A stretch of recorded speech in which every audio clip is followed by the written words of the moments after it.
Hey everyone, I wanted to have a quick chat to you with identity change and respecting where you're at. That was one of the hardest things I have ever done in my life. I think I still am doing that. I think it's a constant journey, and I think that's the biggest truth, is respecting where you're at.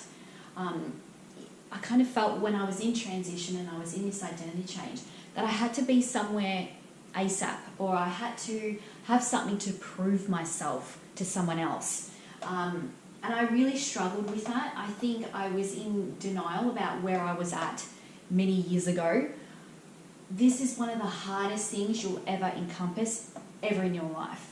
So whether you're homeless on the street, whether you are struggling to have $2 towards your name, where you are struggling to really understand who am I and what am I going to do in this life, identity change is really important to understand. Respect where you're at, and that's something that I would have really appreciated to hear, because respecting where you are at allows you to be less hard on yourself, even though we're always hard on ourselves because we always want to be perfect, and I'll get to that later. But respect where you're at, and I always do that. I don't really put pressure on myself to fit in anymore.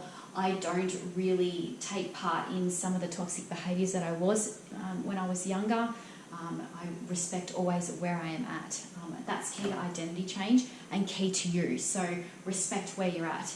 I really needed to hear that earlier on in my transition. That's something that I've really learned the hard way, and I still am integrating that into my identity change, because you'll find that this is an ongoing process, because you'll find that once you enter into transition and the flow of life, that life will always bring you difficult circumstances. It's a roller coaster ride for some of us, so you need to always respect where you're at, and that will be constant integration into your identity change.